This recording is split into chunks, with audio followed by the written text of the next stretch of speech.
신대원 3학년을 다니고 있었을 때에 제가 다니던 그 원래 섬겼던 어릴 때부터 예배했던 그 교회의 담임 목사님께서 신대원에 매일마다 채플이란 예배 시간이 있거든요.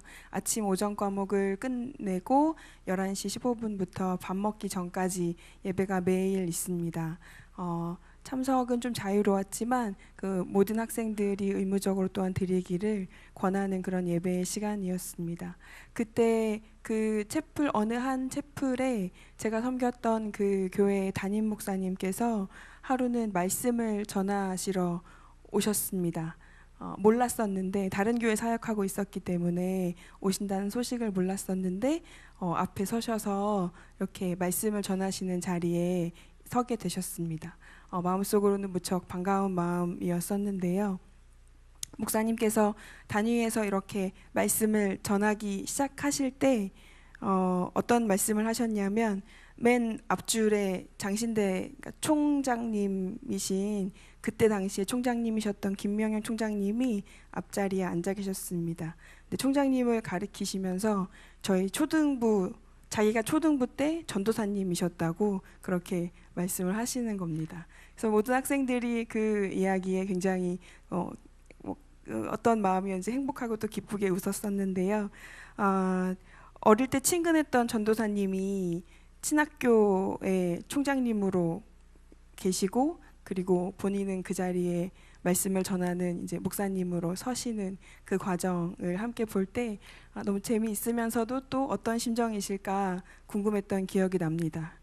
오늘 마치 제가 그런 자리에 서 있는 것 같은 마음이 듭니다. 초등부보다는 제가 훨씬 자란 상태였긴 하지만 지금보다는 철이 좀 덜 들었을 청년 시절에 오늘 앞에 안 계시네요. 뒤에 계신 김사원 목사님께서 청년부 때 만나게 되었고 저희 지도 목사님이셨습니다.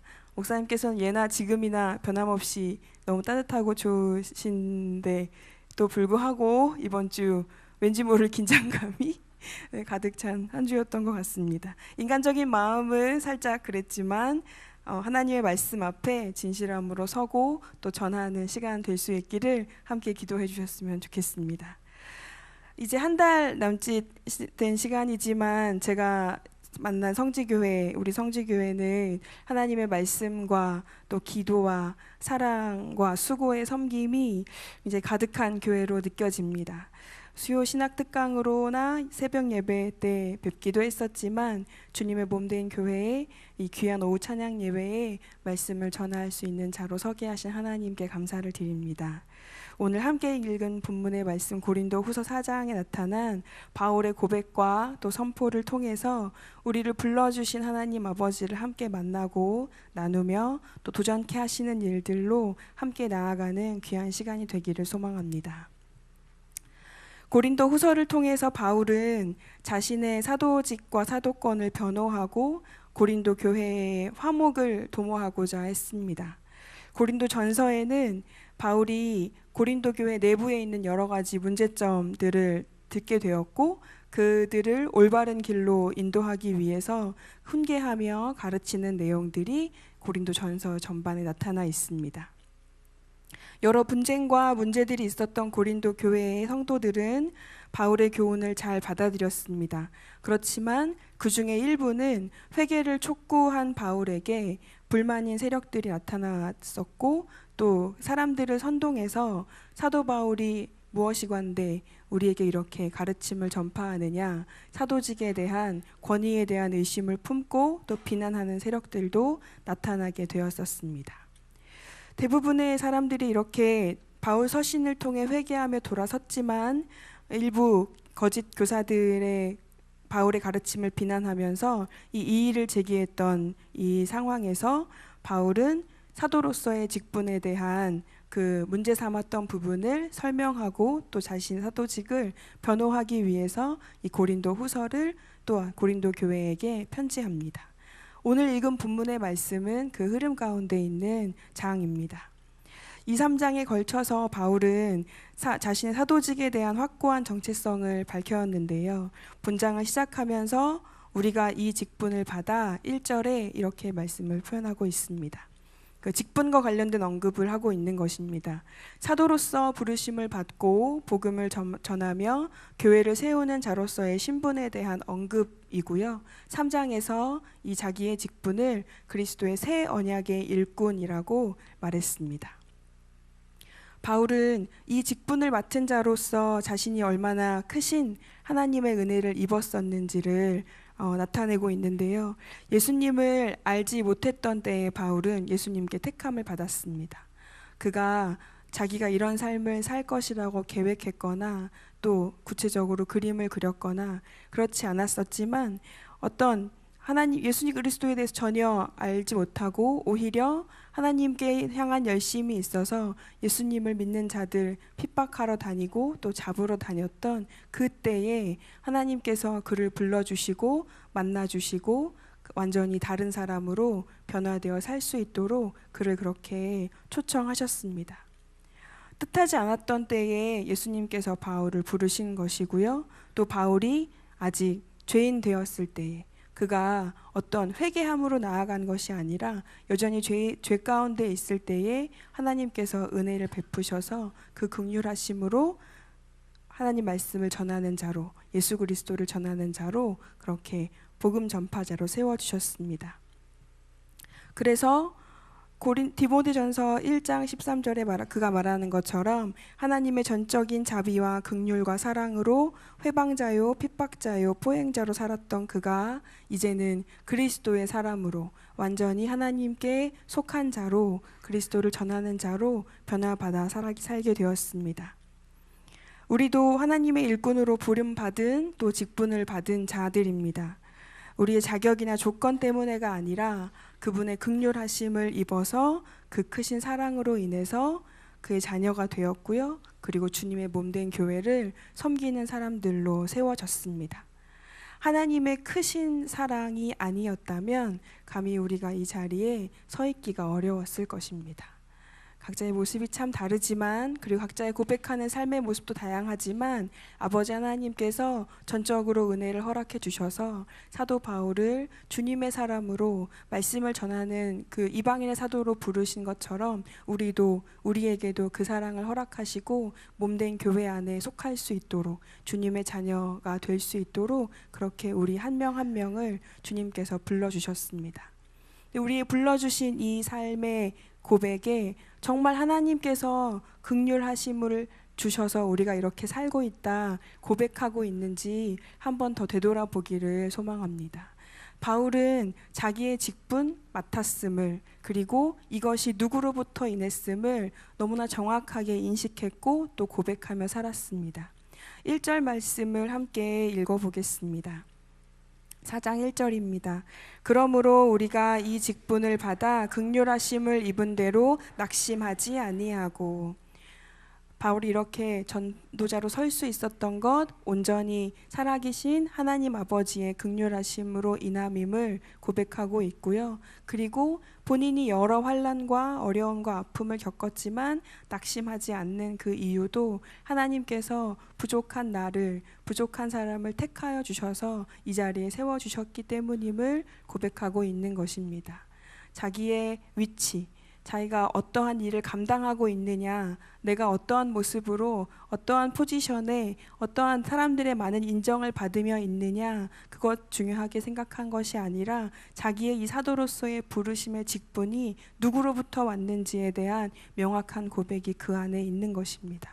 그래서 그가 감히 낙심하고 또 어려워할 수 있는 상황에서조차도 다시금 주님의 부르심을 바라보고 주님의 긍휼하심으로 되돌아가며 주님의 은혜를 고백할 수 있는 삶을 살고 있는 것입니다.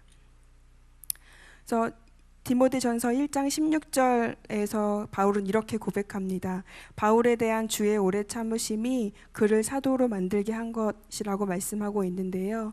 바울은 하나님의 이 긍휼하심을 입은 자라고 본인이 스스로 표현하고 있고 아직 죄인 되었을 때에 불러주신 그 택하심을 잊지 않고 하나님 앞에 자신의 맡은 바 직분을 잘 감당해내고 있는 모습을 볼 수 있습니다.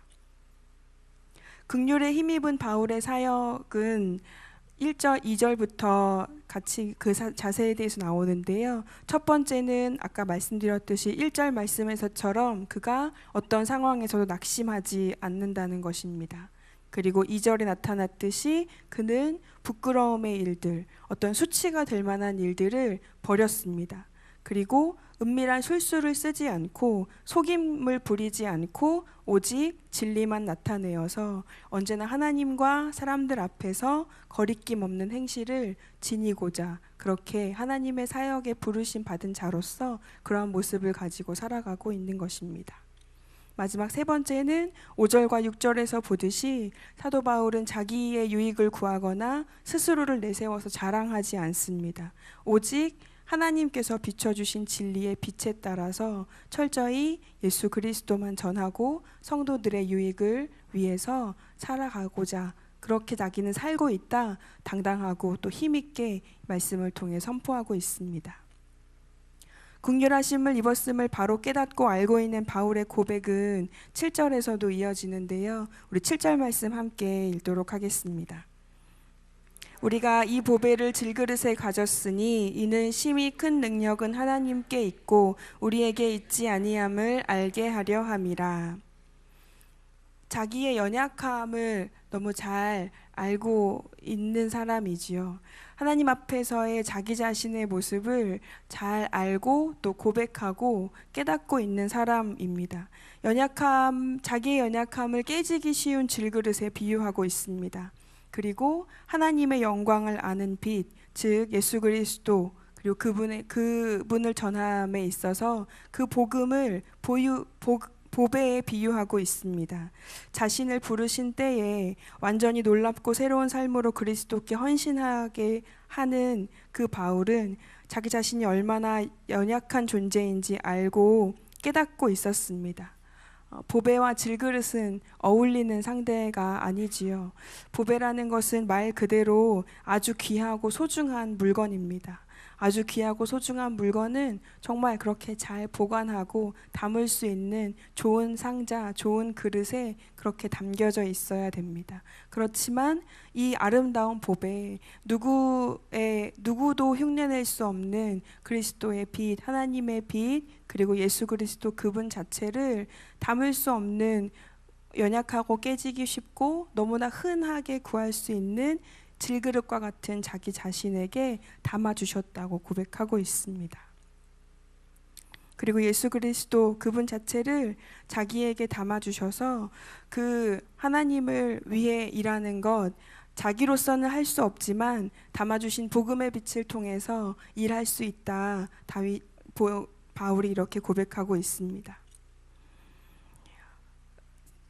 담아주신 것이 그리스도의 능력이고 영광이신 하나님을 알아볼 수 있는 놀라운 빛이신데 복음을 전한다 하더라도 그 복음이 사람들 앞에 사단이 방해했을 때는 제대로 받아들여지고 들릴 수 없는 것이었겠지만 자기가 전하는 것, 그리스도의 참된 복음을 알 수 있도록 그렇게 하나님께서 각 사람에게 또한 보배를 부어주실 때 자기가 한 일이 아니라 하나님께서 그들에게 그것을 부어주셨기 때문에 보배를 허락해 주셨고 담아주셨기 때문에 그들이 하나님을 고백하고 예수 그리스도를 주라 시인할 수 있다 말하고 있습니다. 자기의 능력과 자기의 어떤 잘함을 드러내지 않고 오직 여호와 하나님 아버지께서 이 일을 감당하시고 친히 하신다. 자기의 모습이나 지금의 부족함을 딱 얘기하시는 것이 아니라 하나님께서 온전하게 주신 그 보배로움이 그 일을 하게 하신다고 선포하고 있는 것입니다. 우리에게 직분을 주셨습니다. 하나님 사랑하고 또 섬기고 사랑할 수 있도록 그리고 주님의 몸된 교회를 섬길 수 있도록 우리를 이렇게 불러주셨습니다. 그런데 때로는 우리가 우리의 자랑 또 우리의 원하는 것, 우리의 뜻대로 되지 않을 때에 상대방과 또 다툼이 있게 되고 불필요한 오해가 생기기도 하고 주님의 교회 안에서 늘 평화롭지만 않게 어떠한 말들도 또 일어나게 되기도 합니다. 우리의 것을 더 주장하고 싶을 때 하나님보다 내 생각과 내 지혜와 나의 마음을 더 드러내고 싶을 때 이렇게 다툼이 일어날 수 있겠지만, 온전하게 복음이신 그리고 참된 보배이신 주님이 일하시도록 하신다면 이러한 모습들이 점차 주님의 몸된 교회를 섬겨나가는 더 큰 사랑과 빛으로 변화되게 하실 줄로 믿습니다. 하나님께서 그렇게 일하신다는 것 사도 바울은 너무나 잘 알고 있었습니다. 그래서 언제나 자기에게 담아주시는 이 질그릇 안에 이 보배가 일하실 수 있도록 그렇게 고백하고 그 믿음의 삶을 살아가고 있는 바울입니다. 그런데 하나님의 담아주신 이 보배로움을 통해서 말씀을 전하고 또 내가 일하고 하나님께서 허락해 주신 그 지경으로 나아간다 했을 때 아무런 싸움이나 다툼이나 또 어려움이나 문제가 없으면 그것으로 더 힘을 내어 갈 수 있겠는데, 바울이 연이어서 고백하는 8절과 9절의 말씀은 그렇지 않음을 보고 있습니다. 물론 본인이 이런 상황에 빠져 있다 하더라도 그렇지 않다라고 고백하고 있지만, 먼저 8절과 9절을 읽으면서 함께 그가 겪었던 일들이 무엇인지 살펴보면 좋겠습니다. 8절과 9절 말씀 함께 읽겠습니다. 우리가 사방으로 우겨쌈을 당하여도 쌓이지 아니하며 답답한 일을 당하여도 낙심하지 아니하며 박해를 받아도 버림바 되지 아니하며 거꾸러뜨림을 당하여도 망하지 아니하고 예수님만을 위한 삶으로 살기로 결단하고 그리고 그렇게 살아갔던 바울입니다. 어떤 강요에 의해서나 압박에 의해서가 아니었지만 정말 주님을 만나고 예수 그리스도를 참되게 본 이후에는 그전과 다르게 완전히 새로운 삶으로 살아간 바울인데, 그가 사는 삶의 목적이 오로지 예수 그리스도 뿐이었습니다. 자기의 사도권을 보호하고 변호하면서 계속해서 강조했던 것은 자기가 다른 사람을 전하는 것 아니라, 우리가 다른 일을 전파하는 것 아니라 오직 우리의 주 되신 예수 그리스도만 전파하는 것이라고 그렇게 말하고 있습니다. 그런데 그 고린도 후서 1장 8절에서 9절 말씀에 보면 그가 겪는 고통의 크기가 얼만큼 큰지 알 수 있습니다. 1장 8절에서 9절 이렇게 나타냅니다. 힘에 겹도록 심한 고난을 당하여 살 소망까지 끊어지고 우리는 우리 자신이 사형 선고를 받은 줄 알았으니, 정말 죽음의 문턱에까지 이르는 고통이 바울에게 있었습니다. 살 소망이 끊어질 정도의 아픔과 또 목숨이 위협받는 그런 환난과 핍박 가운데 놓여 있었습니다. 그리고 주님의 몸된 교회를 위해서 부더니도 복음을 전하고 애쓰고 앞을 향해서 달려나가는 자신의 유익이 아니라 그 긍휼하심을 받은 그대로, 그 직분 받은 그대로 고백하면서 하나님께서 일하심을 철저하게 고백하면서 주님을 위해 살아간다고, 예수 그리스도 위해 살아간다고 하는 이 행동, 이 삶 앞에 그가 겪는 일은 꽃길이나 아름다운 보상이 주어지지 않았다는 것입니다. 고통과 환난과 인내가 많이 필요한 실질적으로 겪어야 하는 고통이 그에게 주어졌습니다. 그것을 감당해내기가 사도 바울이라 할지라도 쉬웠던 것은 아니라 여겨집니다. 그 목숨이 끊어질 만큼의 그 아픔과 위협을 당하는 상황에서 그때조차도 예수 그리스도만 바라보며 힘있게 나아가기가 그렇게 인간으로서 쉬운 면은 아니었을 것이라 여겨집니다.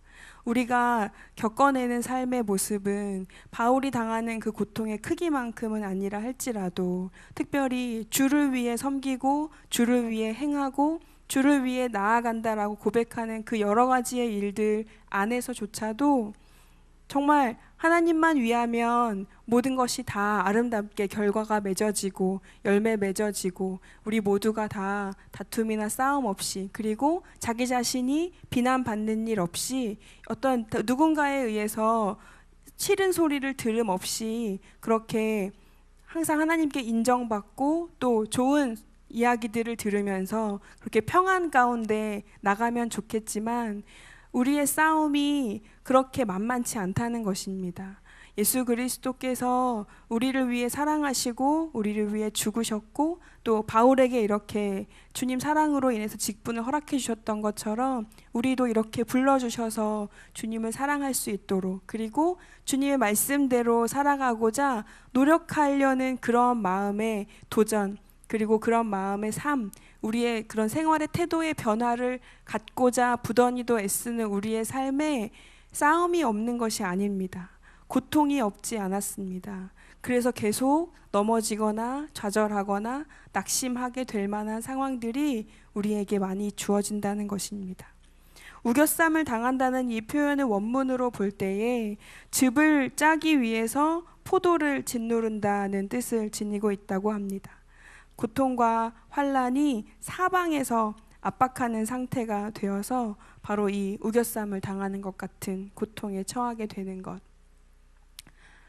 하나님을 사랑하기에 용서하시고 구원하시는 은혜에 감격하여서 하나님 앞으로 나아왔고, 더 좋은 것으로 드리고 싶어서 우리 하나님을 위한 열심을 가지며 살아가는 우리들인데, 그렇게 각자 주신 분량대로 살아가는 우리들에게 그 은혜가 너무 커서, 하나님께서 나에게 허락하신 그 놀라운 사랑이 너무 커서 그 여러 가지 일들을 맡으면서 또한 살아가고, 이 땅에서도 주님께서 이렇게 말씀하시니 내가 조금 더 양보하고 스스로 조금 더 참고 그렇게 인내하고 살아가고자 하는 그런 삶을 살아갈 때, 그럼에도 불구하고 사방이 나를 압박해오는 그런 어려움의 순간들, 환난과 고통의 어려움들이 우리를 낙심하게 하고 우리를 누를 수 있다는 것입니다. 하나님 선하고 공의로운 분이신데 왜 이런 일을 당해야 하는 것일까요? 하나님 온전히 우리를 진짜로 사랑하셔서 주님의 전으로 불러주셨고, 그 말할 수 없는 은혜를 우리에게 허락하신 분이신데 왜 우리가 때로는 이런 고통과 압박 가운데 살아야 하는 것일까요? 그 하나님의 뜻, 그리고 그 모든 이유를 다 알 수 없지만 이 땅에 공중의 권세 잡은 자들이, 또한 사단이 우리가 하나님 앞에서 그 믿음을 잘 지켜가기에 평안하게만 두지 않고 때때로 우리를 공격하고 넘어뜨리게 하고 무너뜨리게 하는 경우들도 간간히 보게 됩니다. 그리고 하나님께서 또한 우리가 걸어가야 할 인생의 여정 안에 마땅히 주시는, 하나님께서 주시는 시험에 연단 그런 과정일 수도 있겠습니다. 바울이 겪어야 하는 이 사방이 막혀 있는 것 같은, 그리고 답답한 일을 당하여 낙심하게 되고 또 거꾸로뜨림을 당하여 무너지게 되는 그런 모든 상황 가운데서도 바울은 오늘 이렇게 고백하고 있습니다. 8절, 사방으로 우겨쌈을 당하여도 쌓이지 않는다 말하고 있습니다. 답답한 일을 당하여도 낙심하지 않는다고 말합니다. 박해를 받아도 버림받지 아니하고 거꾸로뜨림을 당하여도 망하지 아니한다 했습니다. 그리고 오히려 10절 말씀 함께 읽겠습니다. 우리가 항상 예수의 죽음을 몸에 짊어짐은 예수의 생명이 또한 우리 몸에 나타나게 하려 함이라. 자기는 죽지만, 자기는 사망으로 이루어질 수 있지만 예수님의 생명이 내 안에 다시 나타남을 고백하고 그것을 위해서 이 우겨쌈을 당하여도 당하지 않는다 말하고 있는 바울입니다.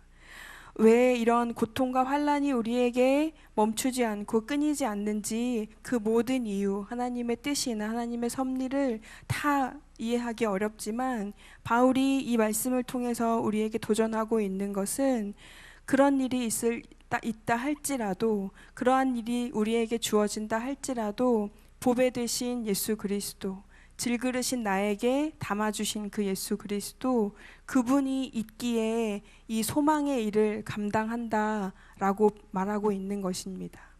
예수 그리스도 때문에, 우리의 영원한 소망 되신 주 하나님 때문에 모든 것 다 이해할 수 없지만 그럼에도 불구하고 주님께 소망을 두고 나아가고자 하는 바울의 모습을 봅니다. 우리가 신앙생활을 하면서 또 믿음을 지켜나가면서 감히 감당해내기 어려운 낙심의 상황으로, 또한 어려움의 상황으로 이끌어질 수 있지만, 그래서 우리는 깨지기 쉬운 연약한 질그릇에 불과할 수도 있지만 우리에게 그것을 능히 감당하고 이길 힘을 주시는 분이 살아계신 예수 그리스도시라는 것입니다. 우리에게 그렇게 힘있게 다시 일어설 수 있도록 붙드시고 또 영원한 생명, 다시 사는 그 소망을 주신 예수 그리스도가 계시기에 우리가 이 시간, 이렇게 겪어내는 그 시간들을 감당해내고 이겨나갈 줄로 믿습니다. 질그릇과 같은 연약한 존재, 바울이 표현했던 것처럼 그렇게 우리는 단단하지 않고 또 모양도 그렇게 예쁘지 않을 수 있지만 우리의 형편과 우리가 각자 가지는 처지와 그 모양과 삶의 모든 모습이 다 다르고 또 누군가는 조금 더 튼튼해 보이고 누군가는 좀 더 단단해 보일 수도 있고 또 어떤 이들은 굉장히 연약해 보일 수 있지만 주님 앞에 우리는 다 죄인일 뿐인 연약한 사람들입니다. 그렇지만 그 연약한 그릇 안에 채워주시는 것은 오로지 보배 되신 예수 그리스도 그분이시라는 것입니다.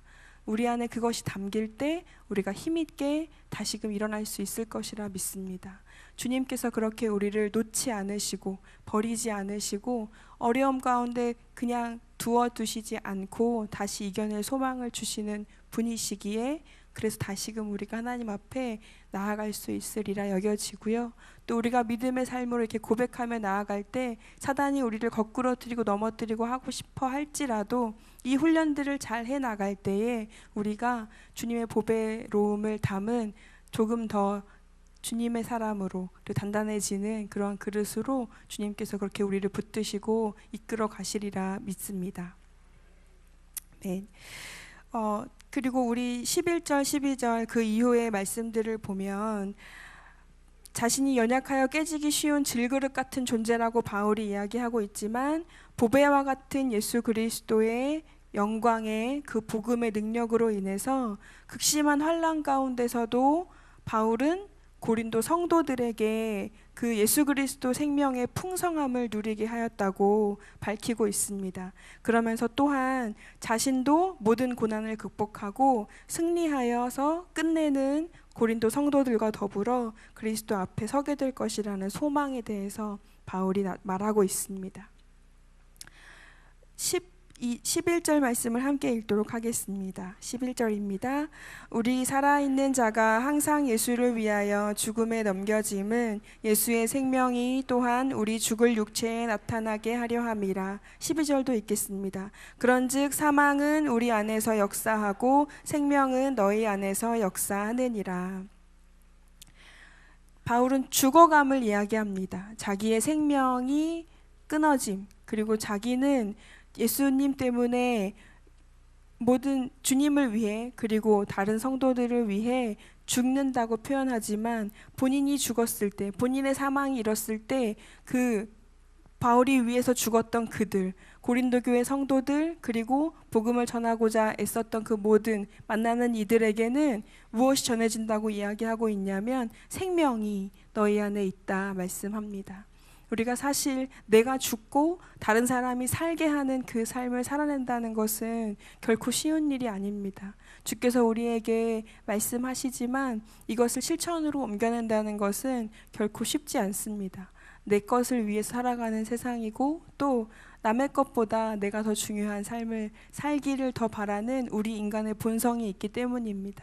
그렇지만 바울을 통해 도전해 볼 수 있는 것은 내가 조금 더 사망의 음침한 골짜기, 또 어려움의 길을 가더라도 그것이 누군가를 위하는 일이고 우리 주님의 몸된 교회의 성도들을 위한 길이라면 한 번 더 조금 더 참고 인내할 수 있는 성도들을 위한 삶, 자신만을 위한 삶이 아니라 내 이웃, 내 옆에 있는 우리의 가족들, 친가족이 아니라 하나님께서 묶어주신 몸된 주님의 몸된 형제 자매들을 위한 삶으로 조금씩 더 살아낼 수 있을 것이라 여겨집니다.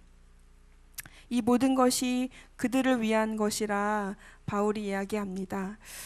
자신이 죽어지는 것을 두려워하지 않고 공동체의 생명을 살리는 일에 더 힘을 썼던 바울, 이 일을 통해서 우리가 성도를 위한 삶이 무엇인지 그리고 우리에게 허락해 주신 이 귀하고 복된 지체들을 얼마나 아름답고 또 사랑으로 여겨야 하는지에 대해서 도전하기를 원합니다. 말씀을 마치고자 합니다.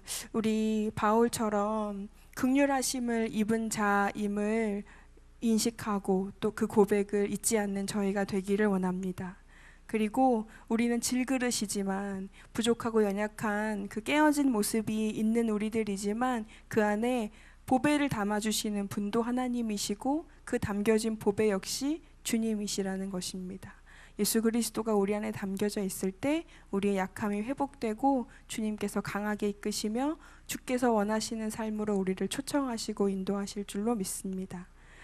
성도를 위한 삶을 살아낼 수 있도록 주 예수 그리스도께서 우리에게 그 보배를 허락하심 믿고 감사하는 마음으로 우리 함께 또 하루하루 주어진 우리의 삶을 살아내는 저희 믿음의 성도님들 될 수 있기를 주님의 이름으로 간절히 축원합니다. 기도드리겠습니다.